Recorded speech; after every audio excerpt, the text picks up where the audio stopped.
When my wife died, I honestly thought that was the end of my story. I was 72, tired, broken, and convinced that life had already thrown its worst at me. I used to sit in the living room alone and stare at the armchair where she used to knit, and my chest would just ache so much that I had to hold it with my hand as if it might fall apart. Her name was Linda. We had been married for 46 years. One morning she was in the kitchen, laughing about which flowers to plant this spring, talking about rose bushes and tulips, and the next moment she was on the floor, pale and not breathing.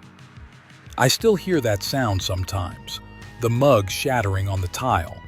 The paramedics said it was a massive heart attack. Quick, final. That's what they told me. I thought that was it. I felt like a chapter had closed, and all I had left was to sit quietly and wait for my own time.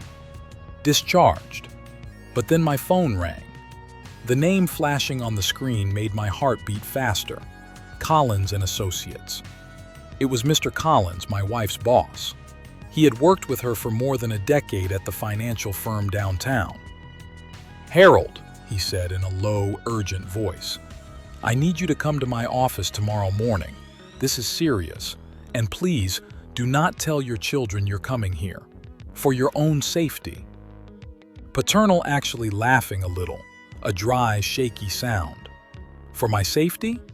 I was an old man, a widower. Who would want to hurt me? But the way he said it, his voice trembled. It wasn't some casual warning. It sounded like fear. After the funeral, after the flowers, after the endless condolences and empty phrases, I couldn't get his words out of my head. For your own safety. Don't tell your children. Don't tell your children. The sentence kept echoing inside my skull, and deep down, I already knew something was wrong. I just didn't have the courage to look at it.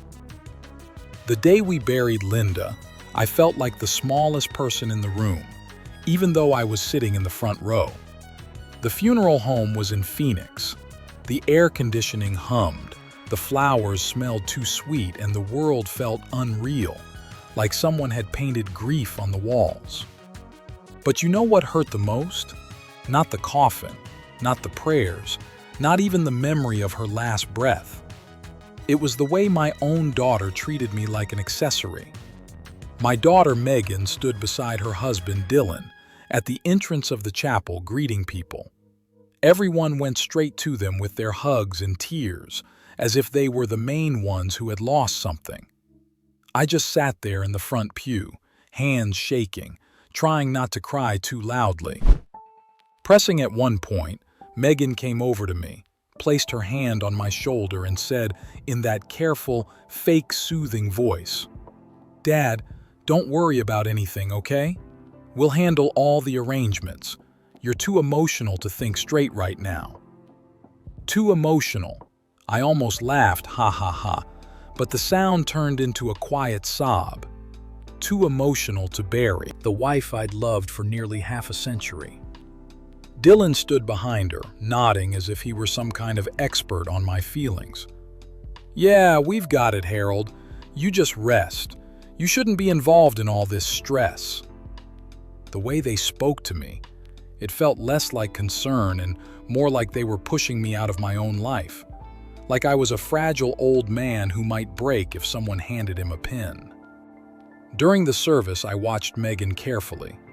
She cried a little, dabbed her eyes with a tissue, but her grief seemed controlled, practiced.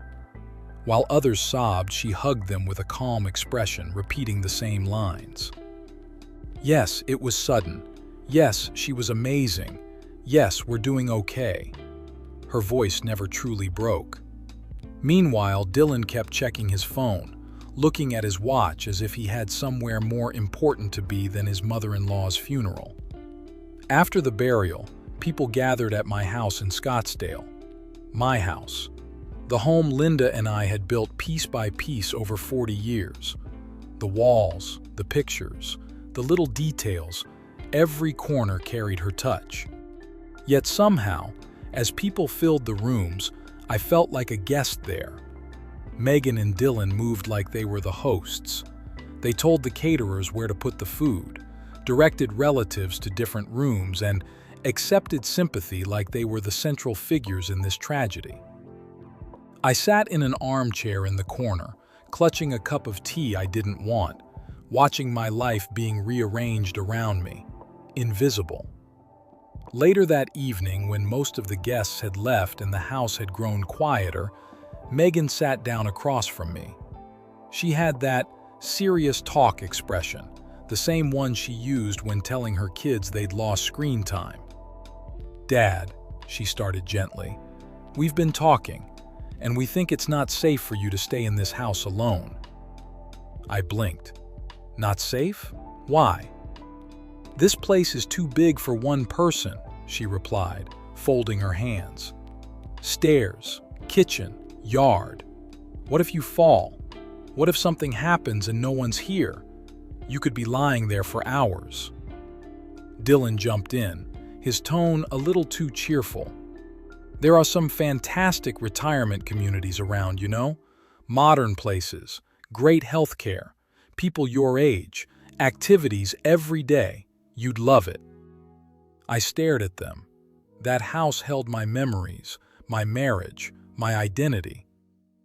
"This is my home," I said slowly. My voice shook a little, but I meant every word. "I'm not going to any home. I live here." Megan gave a tiny sigh. "Dad, don't be like that. We're just trying to take care of you." "Take care of me?" Aw. Those words should have felt comforting, but they crawled over my skin like ants. Something was deeply off. I felt like property being moved, not a person being loved. Blackmail. Just then, my phone started ringing on the table. Dylan reached for it first, like he'd done it 1,000 times, but I snatched it up quickly. The name on the screen made my heart jump again. Collins and Associates.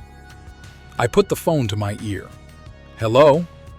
"Harold, it's Mr. Collins," came the firm voice. "I am truly sorry for your loss, but there's something we need to discuss. It's urgent. Can you come to my office tomorrow morning at 10 o'clock? "Of course," I said, confused. "What is this about?" He hesitated. When he spoke again, his voice lowered. "Not over the phone, and whatever you do, please don't tell your daughter or son-in-law that you're coming. For your own safety, they must not know." My throat went dry. "For my safety? From who?" "You'll understand tomorrow," he replied. "Please, Harold, promise me." When I hung up, my hands were trembling. I could feel Megan's eyes on me, studying my face. "Who was that?" she asked, trying to sound casual. "Just business," I murmured, forcing a small laugh. "Nothing important." Dylan narrowed his eyes just for a second, then smiled again. "Remember, if you need help with anything, just tell us." Yeah, that was what I was afraid of. Collins and Associates was in a tall glass building downtown, the kind of place where everyone walks too fast and every surface shines. The elevator ride to the 20th floor felt endless. My heart thumped harder with each ding. When I stepped into Mr. Collins's office, he greeted me with a handshake that lingered a bit too long. His usually calm face was tight with worry. He closed the door behind me and turned the lock. That sound made my stomach twist. "Harold," he said softly, motioning for me to sit. "What I'm about to show you is going to hurt, but you deserve to know. Your wife wanted you to know. She trusted me with this." He walked over to a filing cabinet, opened the bottom drawer, and pulled out a thick folder. My breath hitched when I saw it. On the front, in familiar cursive letters, was written, "For Harold, if something happens to me." It was Linda's handwriting. I reached for the folder with shaking hands. Just touching the paper made my eyes fill with tears. She wrote this?" My voice cracked. Collins nodded. She brought it to me months ago. She was frightened, Harold, not of strangers, of your daughter and her husband. For a moment, I felt like I misheard him. I actually laughed, a brittle sound. What? That's ridiculous. Megan is my baby girl. She would never. Please, he cut in gently. Just read. Withdrawing.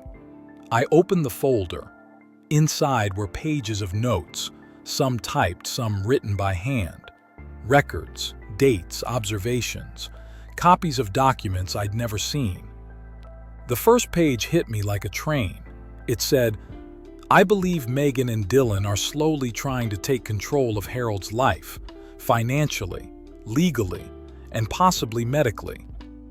The room blurred. My head buzzed. I turned the page. There were photocopies of bank forms, legal, files and letters with my name on them.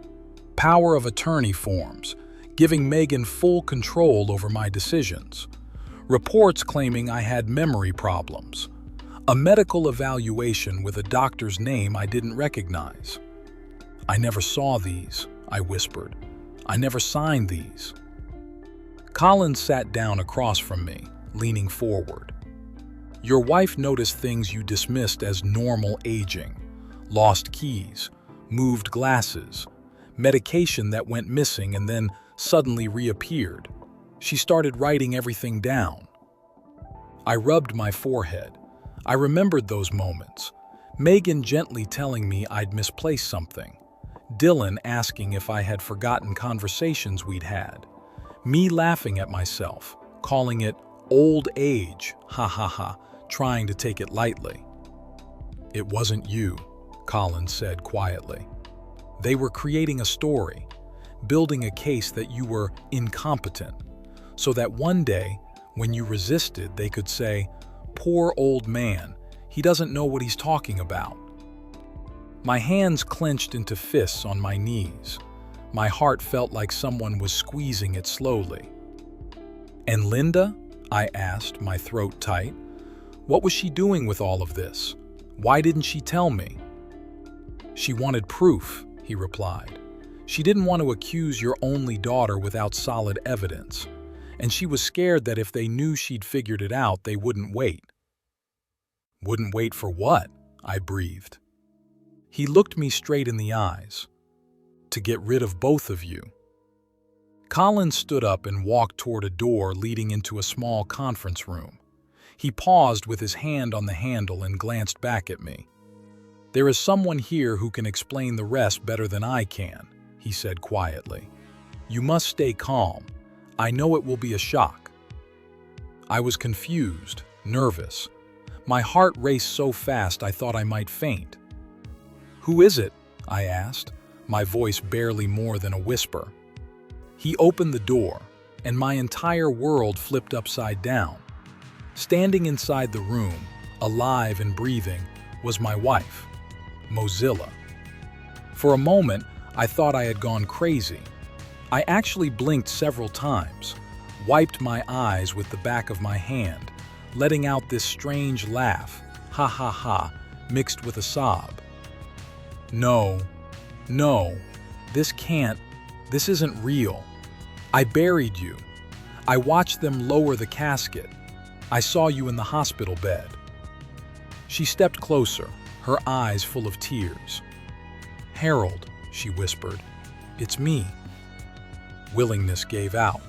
I dropped into the nearest chair, my chest heaving. I started weeping like a child, my shoulders shaking.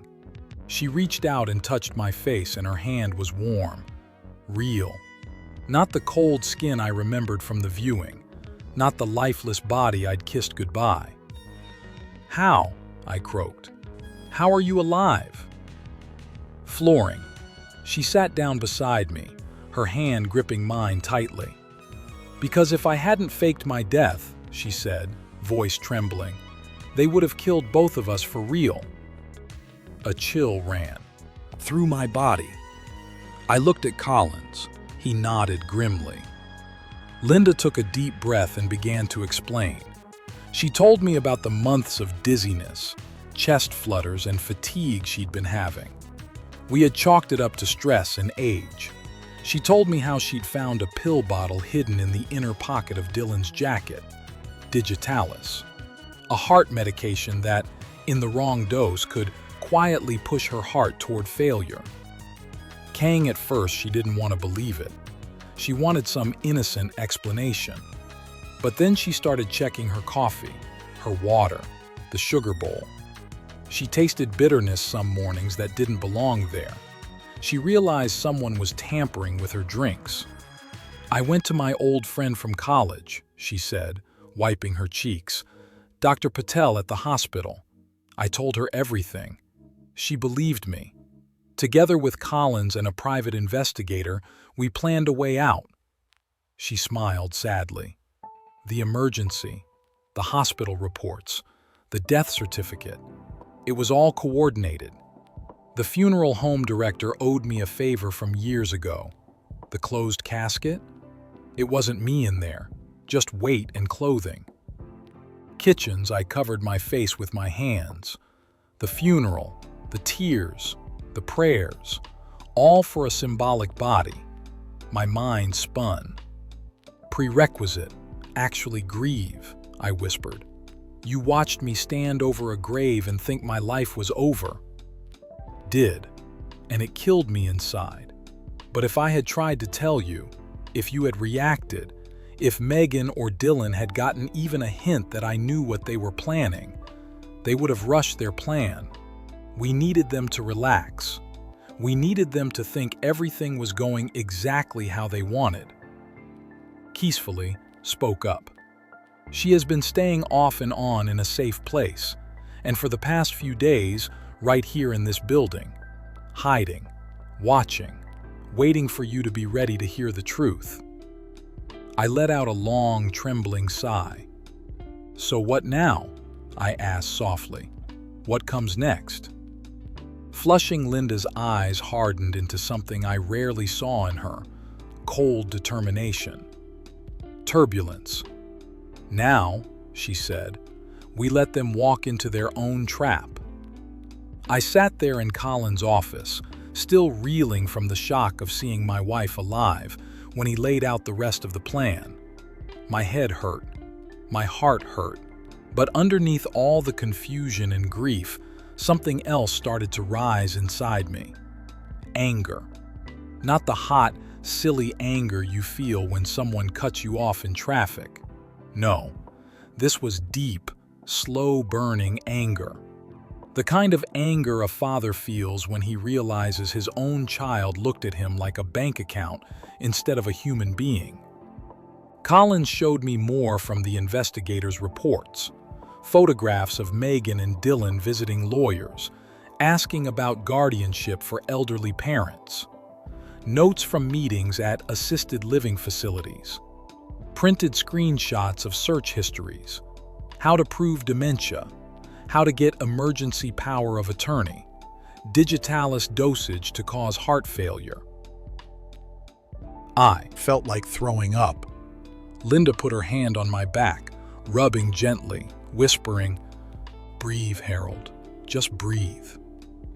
Collins then told me his final move.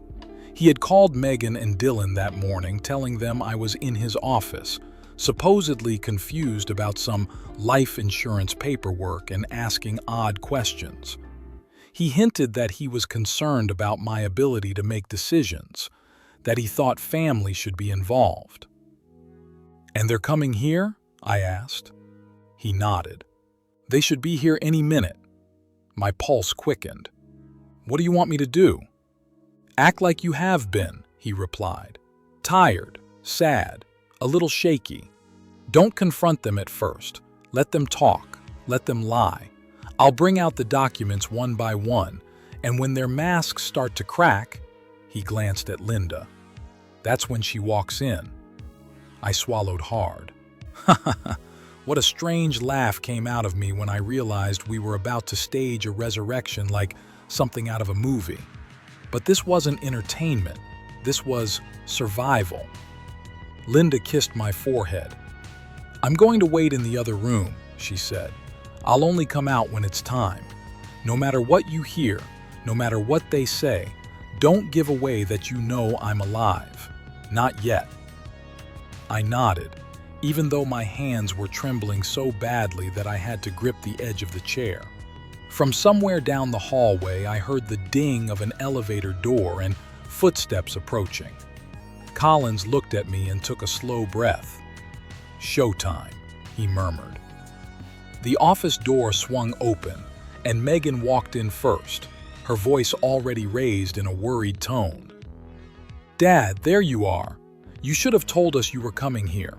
We've been calling you," she said, her eyes scanning my face like she was measuring how fragile I looked. Dylan came in behind her, lips pressed into a thin line. He gave Collins a stiff nod. "Mr. Collins, you said something was wrong with some paperwork, that Harold was confused." Collins smiled politely and gestured for them to sit. "Thank you both for coming. I thought it would be best if the family was present. We have some matters to clear up." Megan moved closer to me, touching my arm. "Dad, you don't need to worry about any of this," she said softly. "Let us handle it. You remember what we talked about, right? Less stress for you." My heart pounded, but I forced myself to keep my voice small and shaky. I just wanted to understand what's happening," I said. I even stuttered a bit. "It's all a bit much." She gave me a tender smile that almost made me believe her again. Aw, almost. Collins placed the thick folder in the center of the table. "I've been reviewing some documents related to Harold's finances and legal status," he said calmly, "and I noticed some strange activity." Dylan shifted in his chair. "What kind of strange?" he asked. Financially opened the folder and spread out several pages. Copies of power of attorney agreements, financial statements, authorizations, and medical letters. Some of these files grant Megan complete authority over Harold's medical and financial decisions, Collins said. They are signed with Harold's name, but they don't match his signature on earlier records. Not exactly. For a split second, I saw it, the flicker of panic in Megan's eyes, but she quickly smoothed her face. "Dad signed those," she said smoothly. "He just doesn't remember. His memory hasn't been the same lately. We've been really worried." She turned to me, her voice dipped in pity. "Dad, remember? We discussed this. You asked us to take responsibility so you wouldn't have to deal with all this paperwork anymore." My jaw tightened. "No," I said quietly. "I don't remember that at all." Dylan leaned forward. "Harold, you've been forgetting things left and right. It's nothing to be ashamed of, it's just age. That's why we stepped in. Someone had to." Collins pressed a small button on a device standing near his desk. Suddenly, their own voices filled the room, recorded in crystal clarity from previous surveillance.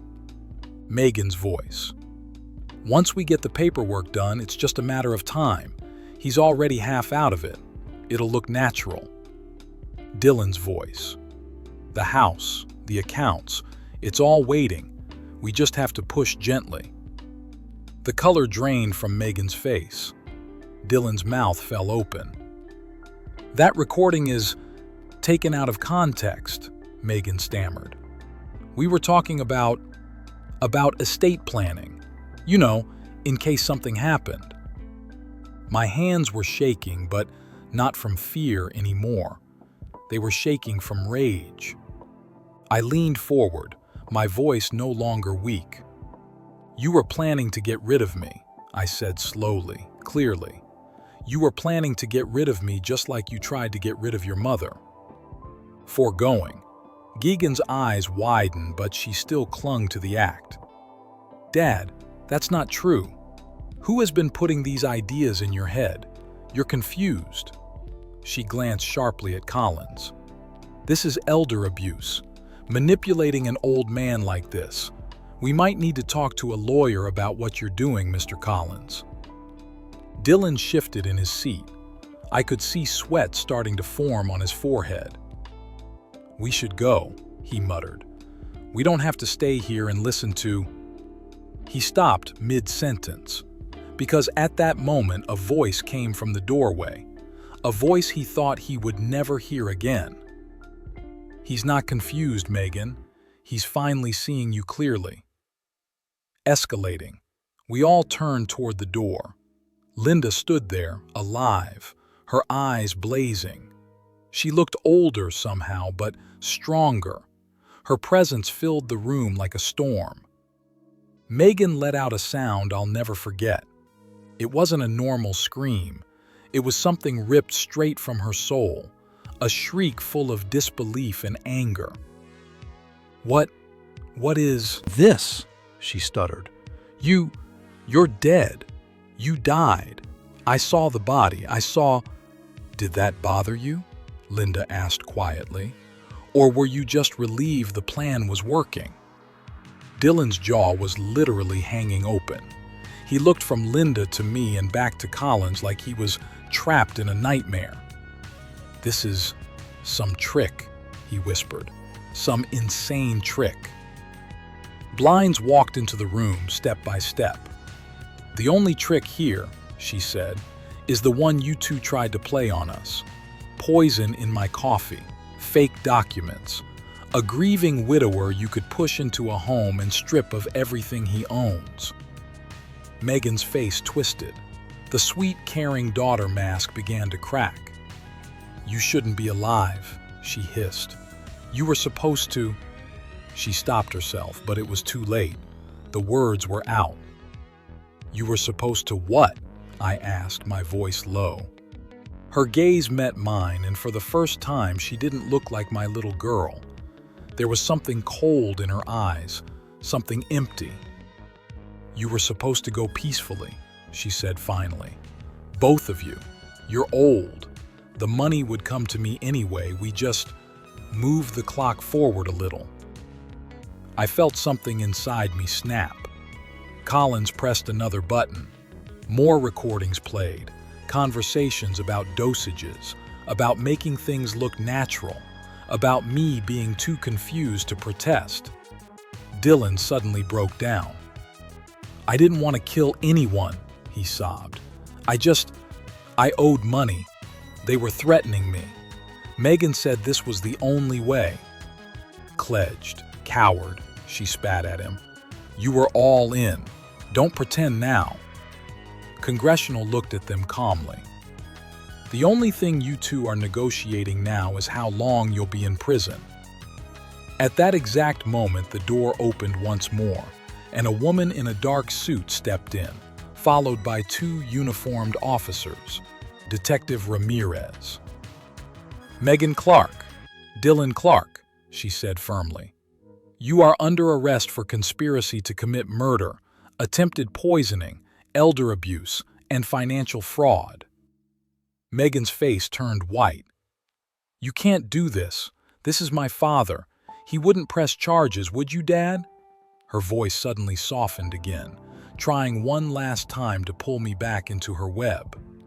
I looked at her, really looked at her, and the memories of bedtime stories and school plays and graduation days faded behind the stench of poison and greed. "I already did," I answered. "The moment I realized what you tried to do to your mother, and to me." The weeks that followed were a blur of court dates, statements, media attention, and paperwork. The story of the resurrected wife and the murderous daughter made its way into the local news. There were cameras outside the courthouse, reporters asking how I felt, microphones shoved in my face. How did I feel? I didn't even know. On one side, my wife was alive. That alone felt like a miracle I still couldn't fully comprehend. I would wake up in the morning, see her lying next to me, and my eyes would fill with tears. I'd whisper thank you to God just for another day with her. On the other side, my only child sat in a courtroom, facing charges for trying to kill us. During the trial, I took the stand. My voice trembled at first, but I grew stronger with every word.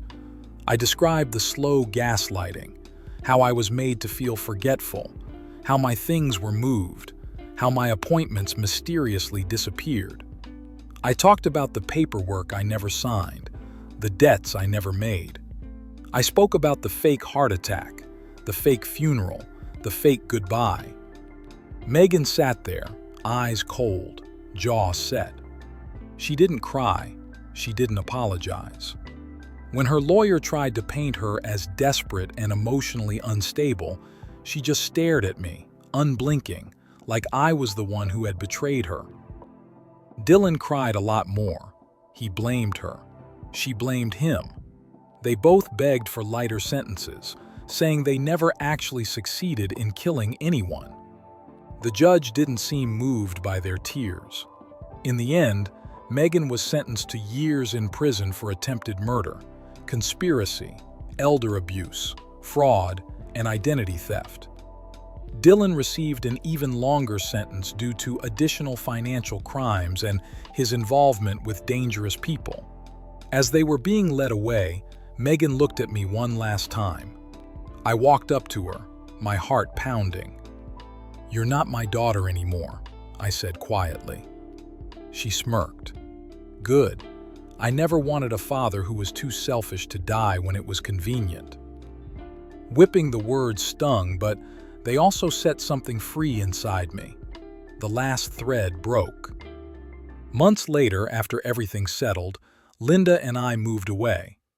We sold the Scottsdale house, that place full of beautiful memories now soaked in betrayal, and bought a small adobe home in a quieter town.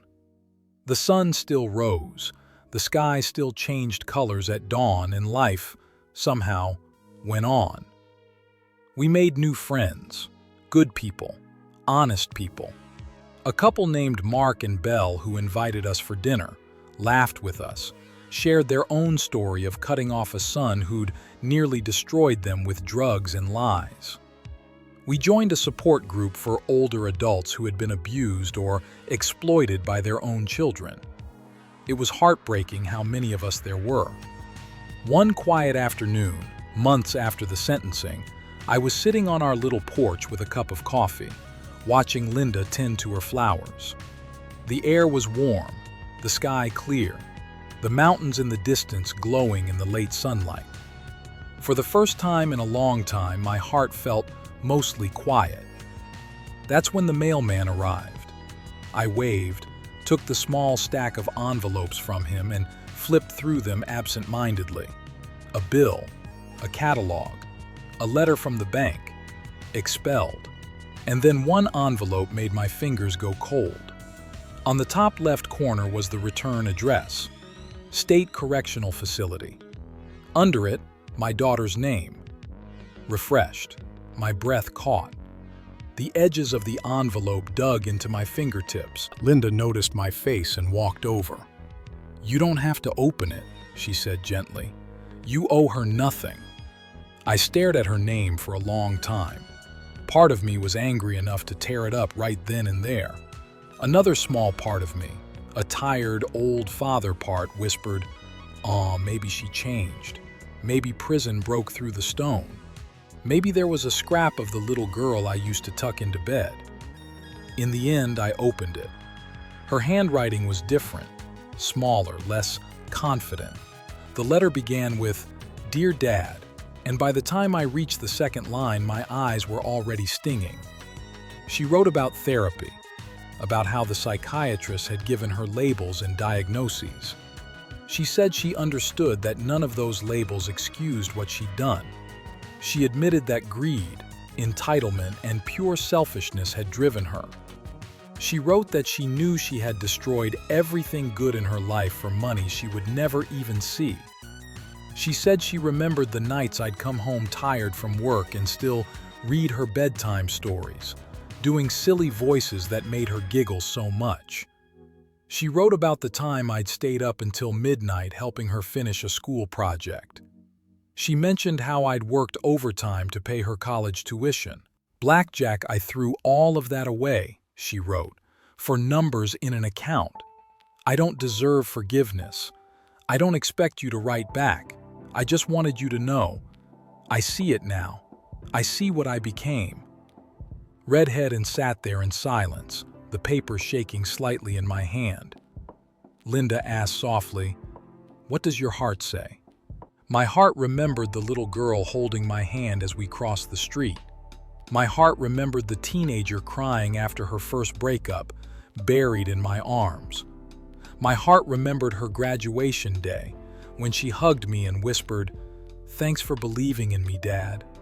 But my heart also remembered the coffee cups poisoned with digitalis, the lies, the cruel words about us being old and useless, the way she wished I had died conveniently. I took a deep breath. "My heart," I said slowly, "tells me that the daughter I loved, she died long before prison. She died the day she decided our lives were worth less than our money. The person who wrote this letter is a stranger who happens to share her face and handwriting." Without another word, I tore the letter into small pieces.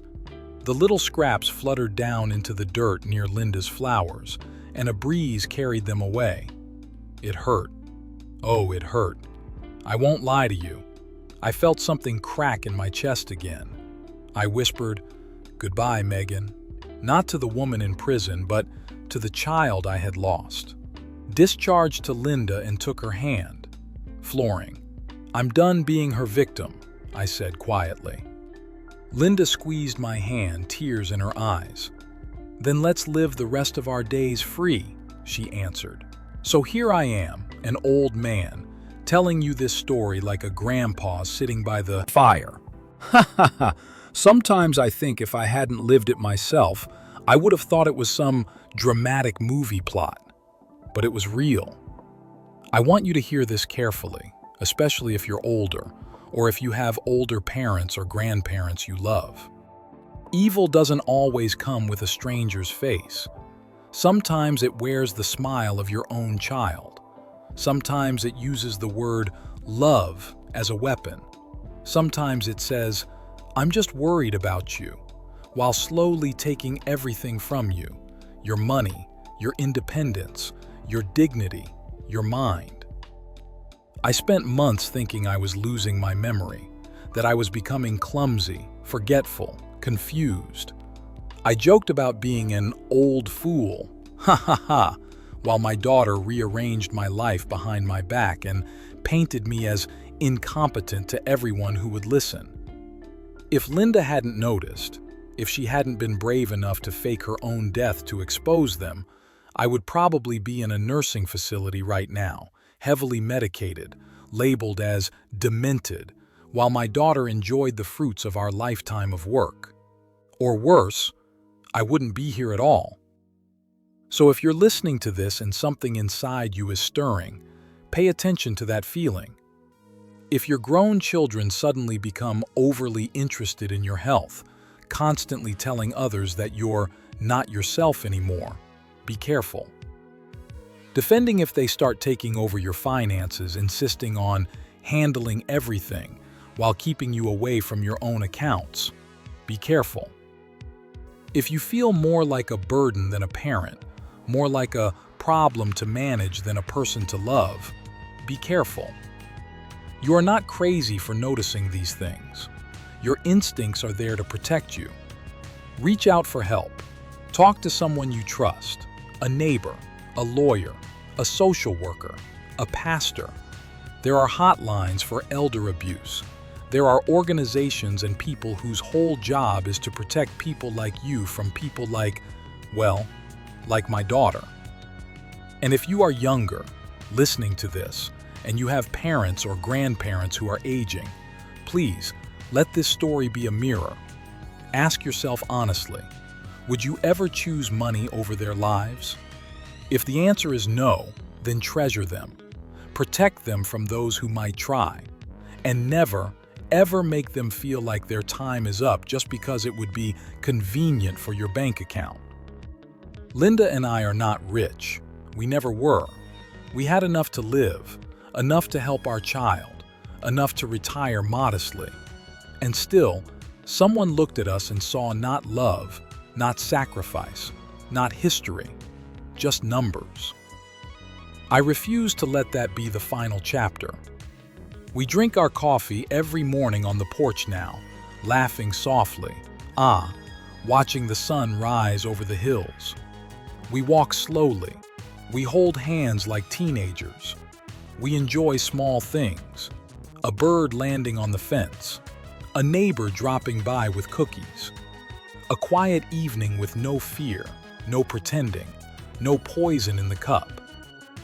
I lost my daughter, but I kept my life. I kept my soul. And I kept the woman who loved me enough to die for me so I could live. If this story touched your heart or opened your eyes, please don't just listen and move on.